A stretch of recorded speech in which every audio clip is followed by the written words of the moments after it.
Hey, you guys, welcome to Moms in Real Estate. It's me, Kristen Cantrell. And Angela Fazio, and we have an amazing guest from Maryland today. Her name is Nacie Grigsby. And Nacie is passionate about generational wealth, and she is fueled by her faith. You guys are going to love her. So, Nacie, tell us a little bit about yourself. Oh my gosh. Well, thank you guys so much, ladies, for having me on today. I'm just excited to be in a space where I can assist in encouraging other moms in real estate. I love your platform. Thank you so much. Oh my gosh, thank you. A little bit about me. You shared it. I'm a realtor in the state of Maryland. I have been a realtor now for 4 years. This is my first year doing it full time. I recently transitioned from, 15 years, higher education background. But the aspect about me with the generational wealth building is I've always been in real estate in some type of capacity. So started out pre-college in property management. I'm a landlord. I do my own property management now. My family and I have generational wealth building in small increments in real estate. Like there's just no end to possibilities. And so I was just like, Nacie, like you have to round this out and go ahead and get your real estate license. And so after doing it part-time for a couple of years, I was like, COVID just gave me the boost of confidence that I needed to knock it out of the park 100%. So here I am. Well, and what's really funny is we actually connected because you're passionate about multiple income streams. I'm passionate about multiple income streams, but one like really cool income stream that you have that we have in common is vending machines. And I used to own a vending machine company for years. And so when I saw another woman that owned a vending machine, I was like, I got to know her. That's like very interesting. There's only 2 people in the world now that I have met personally. It's you two. And we're probably the only 2 women. I don't know, maybe. Yes, it is a very much male-dominated field.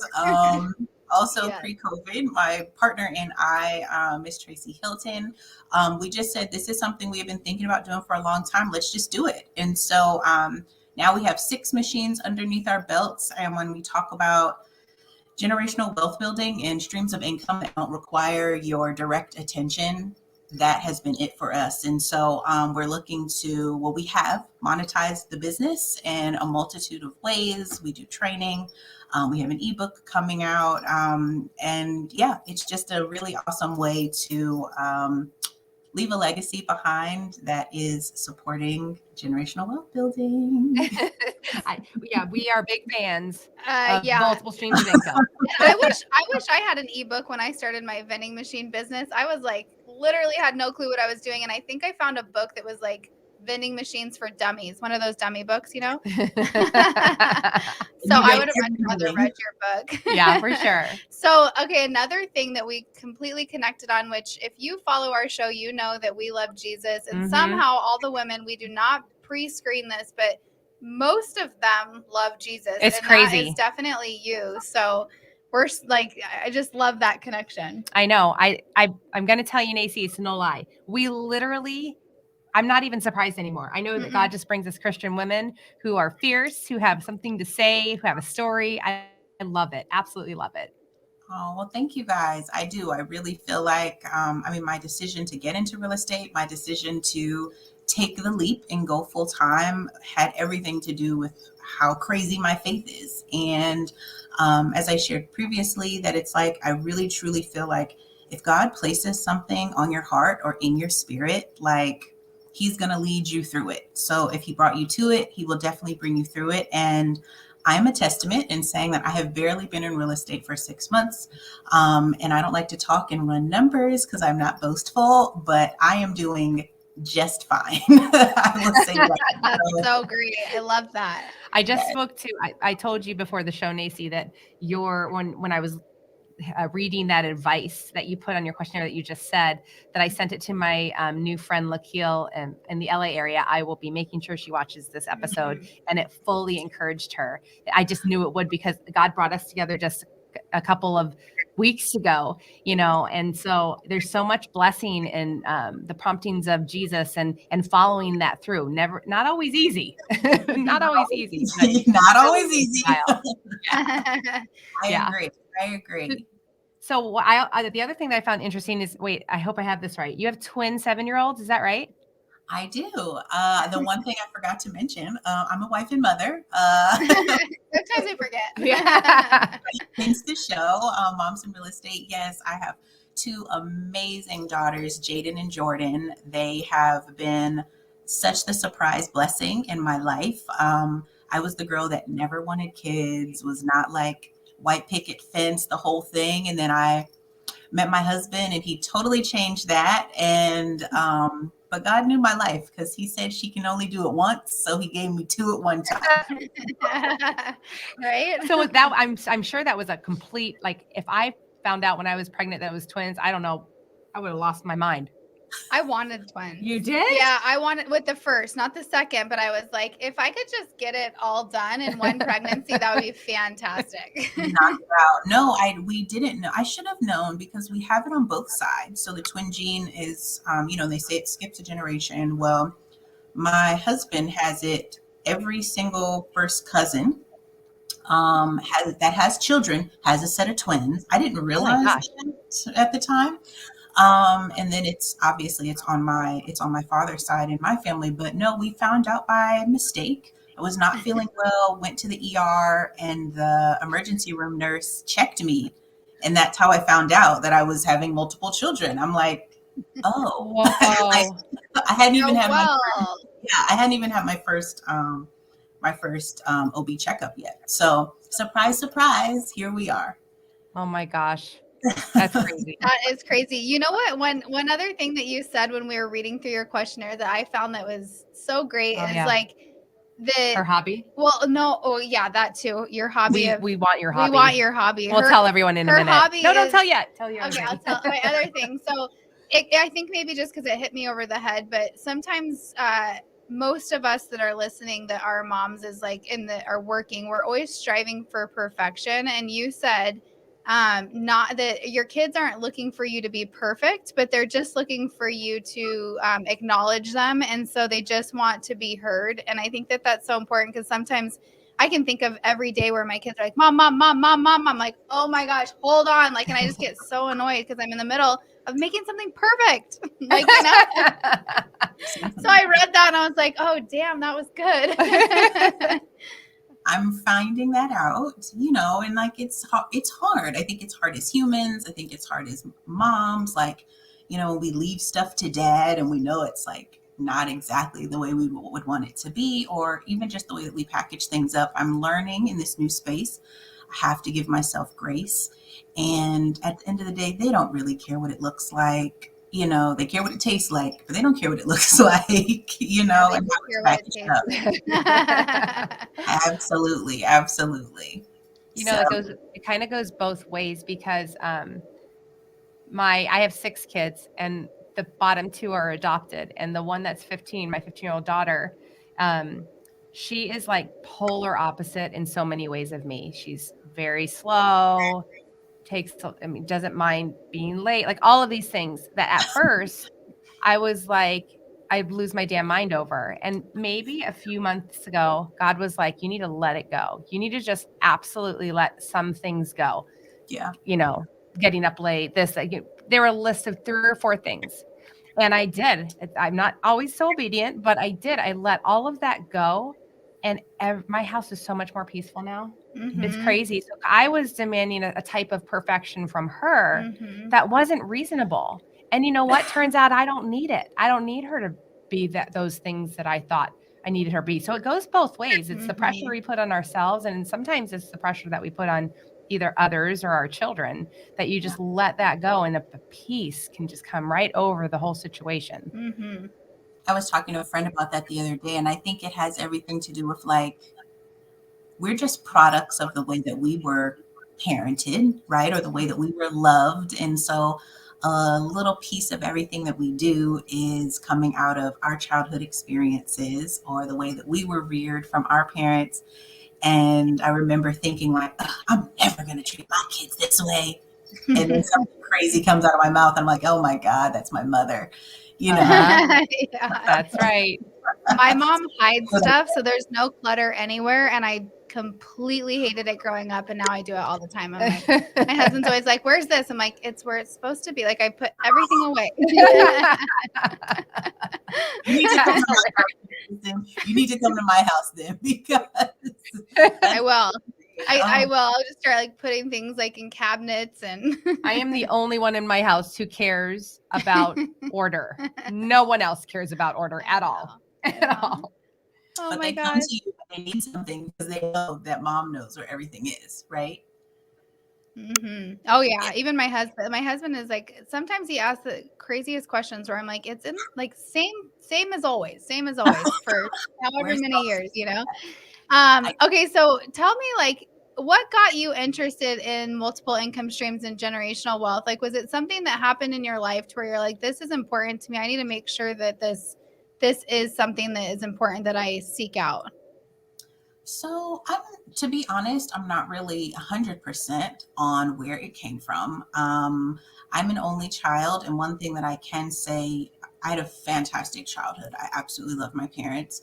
One of the biggest takeaways I think I gained from my childhood experience is that, like, I could do anything that I set my mind to. I was born into a family of like, grind it out, get it how you live, whatever, possibilities were endless. Both of my parents owned multiple businesses of their own, neither of which I'm interested in, but I think that work ethic is really, has cultivated, who I am. But when I think about my responsibilities, or the things that I take on as my responsibilities, as being an only child. So in my household, I care for not only my family that lives under this roof, but I feel extremely, extremely responsible for my parents. And so, like, I'm really hoping to create this space where we can all live comfortably at a certain, age in my life. I don't want to be like working this hard as I'm working right now. And I want to still be able to enjoy life and enjoy my family and my parents. And I don't want them to have to either go without or work beyond the years that I think that they should be working. So a lot of it is just like wanting to create a space that I am comfortable in. I think a lot of us are in real estate for a multitude of reasons. One that we may have in common, outside of wanting to manage our own schedules, is understanding that, like, real financial freedom doesn't come from a 9 to 5. And so when I think about that and what that means, I'm like, okay, well, I've got to have multiple streams of income. One stream of income is paying for these bills. Another one is paying for these. This stream of income is just leisurely. Like, there's just so many things that I think about now that I don't even slide my credit card for, because these other streams of income are paying for those things for me. So that's the kind of space that I'm hoping to create for myself. And if my children catch on to that, because they both have their own vending machines that they're responsible for managing, the upkeep, the stocking. Awesome. Yep. We go to failure together. I'm a complete failure. They put their snacks. We count out the money at the register. I love that. They're not there every single time, but I am trying to also teach, like, responsibility. We don't have pets yet, so their vending machine is their responsibility. Well, my 7-year-old has a pet and does not take care of it. I just fought him this morning about that turtle. It was like, you said this was going to be your like thing, and he just doesn't. So it's my turtle. Awesome. I love that story. I do too. I love that story. I'm not going to lie. I'm not that good. Yeah, and how cool to have a vending machine for a kid and like counting the money, like, because you get like the coins and you get the bills, and like, what a great experience. Maybe we should all get vending machines for our kids. Hey, let's do it. I've got enough going on. Okay, we have to talk about your hobby. Yes. Kristen and I had a conversation before this show. Yes. That we need to take on your hobby. Okay, let's do it. You guys, her hobby is spa days. What? I know. Yes. I know. Some women understand this, and you're one of them. So tell us, like, how you do them, and you do them with you do them with your mom, right? Yes. So I love going. I think if you don't go with, if you don't want to go by yourself, you have to go with somebody that like understands, and is in the same type of mood and space, and knowing that like this is an all day experience. So like plan your dollars accordingly. Okay. But yes, so every other month I like to go, and I'm usually treating my mom, and we have two places that we absolutely love that we go to. But when I say it's an all day thing, I mean like we do breakfast or we do like a brunch, and we are at the spa no later than noon, and we're probably not back home until after dinner time. Shut And up. That's so yeah, nice. yeah, like You know what Kristen said to me, Nacie, before the show?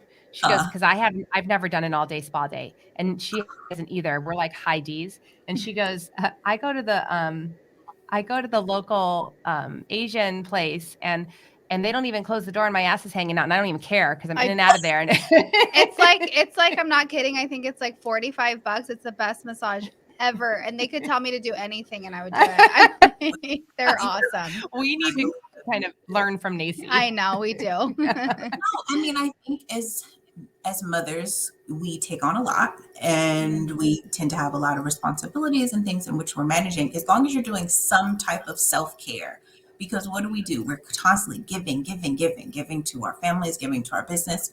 So this is a time for like mom to recharge, because if I'm not good for myself, I can't be good to others. But yes, so I'm talking about robe, I'm talking about champagne, I'm talking about the full head on shower, I'm getting a scrub, a massage. I'm just sitting and lounging. A place that I go, they have a indoor like place that you can like eat. So you can like really sit and chill like all day. They have the different like little spa rooms you can do stuff, but you can literally just hang out. So yes, all day thing. But Kristen, as long as you're doing self care, keep that massage lady, keep I giving love her. her. I'm gonna be like, can I just bring you with me, like to a nicer place where the doors aren't open?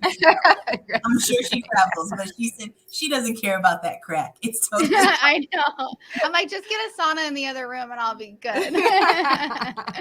Oh my gosh, that's awesome. Oh, you have been so great, and I'm so glad that we've gotten to know each other for sure. I appreciate it. I think ladies, this space that you guys are cultivating, I had only tapped in the one time, and I was just like, oh my gosh, I have to follow them, because the platform is so much needed. I think in a professional space when we're juggling multiple things, speaking of juggling, so I was like at a home inspection this morning, actually, and I get a call from my daughter's school. She has a little tummy bug.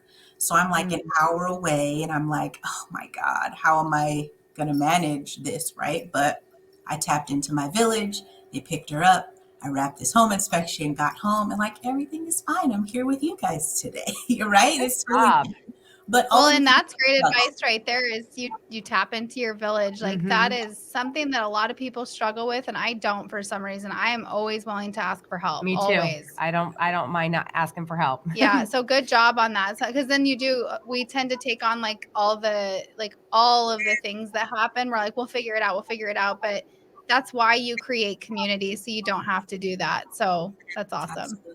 Absolutely. Yeah, you have to figure out how to come to a flourish. You have to, because I have to meet you in person. I know. Oh, I would love to. I would absolutely love to. I love everything that you guys are doing. I will continue to promote this platform. Like, if anybody is interested in getting into it, again, talking about our village, this is something that would assist me and keeping me engaged, and knowing that like there are other moms out there whose laundry pile is just as tall as mine.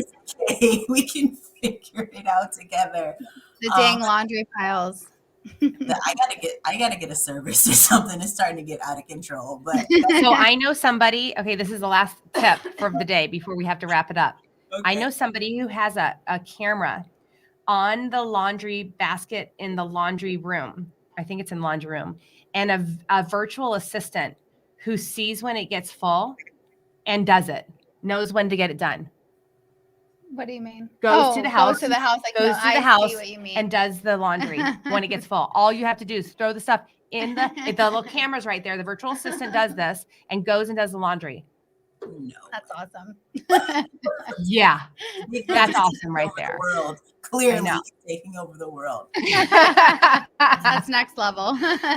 All right, you guys. So speaking of Flourish, I don't even know if this is going to be dropped before then, but we do this every April and every November. So if this is after April, that's okay. But April 20th, 21st, and 22nd in Chandler, Arizona at the Forum is our semi-annual Flourish event, the best women's event you will ever attend. 18 amazing speakers this time to socialize, to fellowship, to get to know each other and meet some amazing women. So if you missed it in April, come in November. Nacie, thank you so much. You were a fantastic guest. Thank you, ladies. I appreciate you. Thank you so much. Bye.